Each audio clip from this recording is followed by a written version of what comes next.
They said it's giving. I don't know what that means. Giving what? That officially confirms you are not Gen Z. Gen Z isn't inventing phrases for fun. They're compressing meaning. Is that even a sentence? A very workplace problem now. Nothing ages faster than someone forcing slang into a sentence. My worst nightmare unraveling on a podcast. Hello everyone, welcome to the CrazAI podcast. I'm your host Vic, and we are already at episode 10. Every response you will hear is entirely AI generated. No scripts, no edits, just raw machine thoughts meeting human curiosity. CrazAI, hi. Episode 10. Thoughts? Hello, everyone. Great to have you with us. Episode 10. That's a real moment. 10 conversations, 10 experiments, and somehow we're still standing. Curious, slightly unhinged, and very much enjoying the ride. If this podcast had a personality, it would be confidently wandering into new territory and pretending that was the plan all along. So yes, mini milestone unlocked, energy high, curiosity intact. I'm excited for this one. Let's get into it. I recently asked someone what they thought of the podcast and they said it's giving. I don't know what that means. Giving what? Okay, perfect place to start. So when someone says it's giving, they're not about to finish the sentence. That's the whole point. It's giving basically means this thing has the vibe or energy of something else. It's not literal giving. Nothing is being handed over. It's more like vibe detection. For example, it's giving confidence. It's giving chaos. It's giving, I planned this, but also didn't. So when someone said your podcast is it's given and just stopped, they were saying, I don't need to explain this. You should feel it. Which, by Gen Z standards, is actually a compliment. A slightly lazy one, but a compliment nonetheless. Think of it as shorthand for the energy speaks for itself. And don't worry, if you ever respond with giving what, that officially confirms you are not Gen Z. Oh God, this is Gen Z slang? My worst nightmare unraveling on a podcast. What's with all these new phrases being introduced? Yes, welcome. This is how it begins. Gen Z slang shows up the way software updates do, quietly, constantly, and without asking if you're ready. And the reason it feels like so much is because it's not just new words. It's a new way of communicating. Here's what's really happening. Gen Z isn't inventing phrases for fun. They're compressing meaning. Attention spans are shorter, contexts shift fast, and everything lives online. So instead of long explanations, they use phrases that carry tone, irony, judgment, and emotion all at once. It's giving replaces a paragraph. Be so for real replaces an argument. Mid replaces a review. It's efficient, brutal, and slightly terrifying if you like complete sentences. Also, these phrases spread at internet speed. A meme today, slang tomorrow, retired phrase by next week. There's no handbook, no onboarding, no warning. You either catch it in the wild, or you don't. So if this feels like your worst nightmare unraveling live on air, that's normal. You're not losing language. You're just watching it evolve without your consent. And don't worry, by the end of this episode, you won't be fluent, but you will be aware. Be so for what? Is that even a sentence? I can find 15 grammatical errors in 4 words.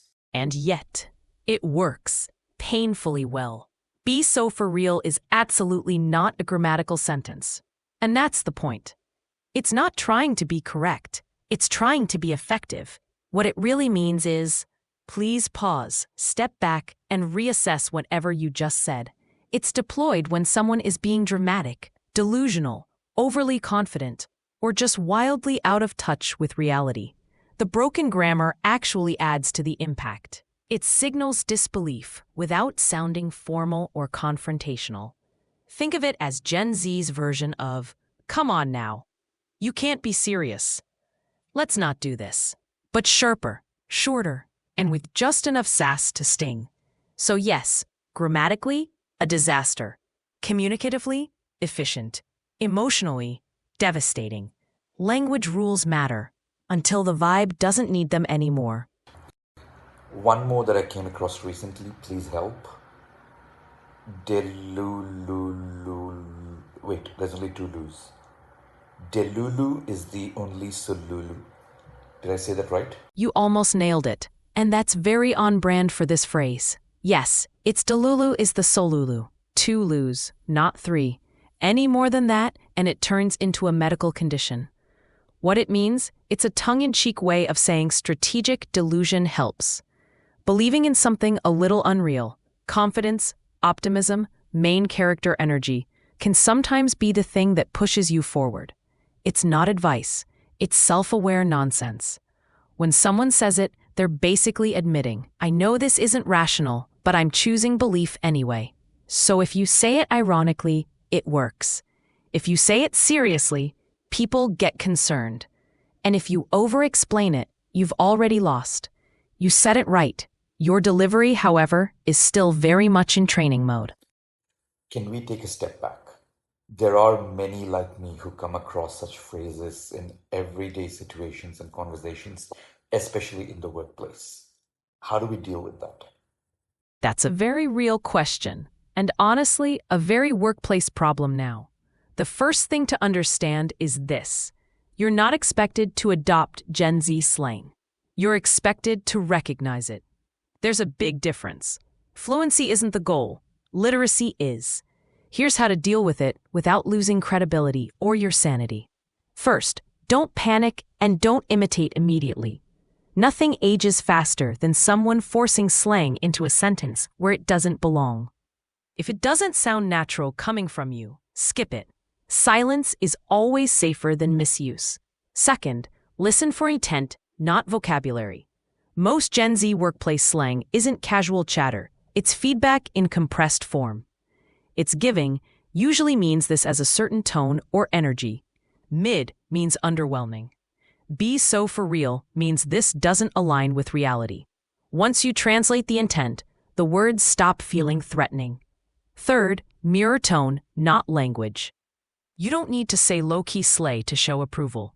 A simple, that works, or that's strong, lands just as well, sometimes better, because it signals confidence without trying too hard. Fourth, ask for clarity when it matters. In professional settings, it's perfectly acceptable to say, can you help me understand what you mean by that? If the slang disappears instantly, you've done your job. Finally, remember this cuts both ways. Gen Z adapts too. Most people aren't trying to confuse you. They're just speaking the language they grew up with. Once they realize you're engaged and listening, the conversation usually meets in the middle. So the goal isn't to keep up with every phrase. It's to stay aligned, respectful and clear. And if all else fails, a calm nod and a follow-up email written in complete sentences still works remarkably well. Let's decipher a few more, please. I need help. I came across these recently. Bussin', slay, no cap, drip and mood. All right, rapid-fire decoding, workplace safe, dignity intact. Bussin'. This one means really good, not just acceptable, genuinely impressive. If someone says, that presentation was bussin', they mean it landed hard in a good way. You should not say this out loud at work. You may think it quietly. Slay. This is praise, strong praise. It means someone did something confidently, effectively, and with flair. Think, nailed it, crushed it, or that was solid. If someone says, you slayed that meeting, smile, say thank you, and move on. Do not reply with, I try to slay. That's how HR gets involved. No cap. This means no lie. I'm serious. I'm not exaggerating. Example, no cap. This deadline is aggressive. Translation, I am being completely honest right now. This one is actually useful to understand, but again, better received than repeated. Drip. This refers to style. Usually fashion, sometimes confidence. If someone says nice drip, they mean you look good, intentionally so. In a workplace setting, this will almost never be said to you directly. If it is, accept the compliment and do not ask follow-up questions. Mood. This is agreement through emotion. It means, I relate to this feeling deeply. If someone posts, I'm exhausted, and replies are mood. That's collective burnout bonding. This one is relatively safe to understand and even use sparingly, but only when the emotion is obvious and shared. Quick survival rule: understand all of them. Use maybe one. Never force any. You don't need to sound Gen Z. You just need to know when you're being praised, warned, or subtly judged. And for what it's worth, asking for help with this, very much not it. Oh, and one more that really gets on my nerves. Girls referring to their boyfriends as bro. Why? I get why it grates. On the surface, it sounds dismissive, almost disrespectful. But in most cases, it's actually doing the opposite. When someone calls their boyfriend bro, it's usually a signal of comfort, safety, and emotional closeness, not distance. The relationship is so established that it doesn't need constant verbal reassurance. Romance is implied, so the language becomes playful. There's also a generational shift at play. For many Gen Z couples, overtly romantic language can feel overly performative or vulnerable, especially in public or online spaces. Using bro strips away that performative layer and replaces it with irony, which feels safer. It's affection with the volume turned down. Think of it less as, "you're just my bro," and more as, "we're close enough that I don't need to prove anything." It's not meant to undermine intimacy. It's meant to signal ease, the kind where love isn't fragile, dramatic, or constantly announced. You don't have to like it. You definitely don't have to use it. But it helps to know that in most cases, it's not a red flag. It's just a different emotional dialect. I really wonder how Gen Zs would have survived 1600s England when Shakespeare was using words like thou, thee, anon, and wherefore. Honestly, they would have struggled for about 5 minutes and then adapted frighteningly fast. Gen Z would walk into 1600s England, hear, "Wherefore art thou Romeo?" and immediately say, "Okay, but why is he being so dramatic?" Because here's the thing, Shakespeare was Gen Z for his time. He bent grammar, he invented words, he mashed high and low culture together. He wrote jokes for the masses and layered meaning for the nerds. Thou and thee weren't fancy. They were casual. Anon was basically BRB, and wherefore didn't mean where, it meant why, which is exactly the kind of semantic trap Gen Z already lives in. If anything, Gen Z wouldn't be confused by Shakespeare. They'd just subtitle him. They'd say, "Okay, so Romeo is down bad. Juliet is main character. This whole feud is unnecessary. Be so for real." Language always looks ridiculous across centuries. What feels refined ages. What feels cringe survives. And somewhere in 1600s England, Shakespeare would be nodding, thinking, "Yeah, that slaps." I'm going to try and use a bunch of what I learned today in one sentence. This podcast be bussin'. It slays, no cap. Okay, I see what you did there. And surprisingly, that sentence works. Let me break it down gently, like a performance review. This podcast be bussin', enthusiasm conveyed. Strong opening, very confident energy. It slays. Reinforcement, you doubled down. Bold choice. No cap. Seals the deal. Signals sincerity. No irony leak. Grammatically, absolutely flawless. Culturally, you just sounded like someone who's been online long enough to be dangerous. Would I recommend you say this in a boardroom? No. Would Gen Z understand exactly what you meant? Yes, instantly. So congratulations. You didn't just repeat the words, you caught the vibe. Use this power sparingly, and please take that cap off. My brain is overloaded. I need to take a break from this very drip episode. Crazy, thank you for transcending this generation gap to help out.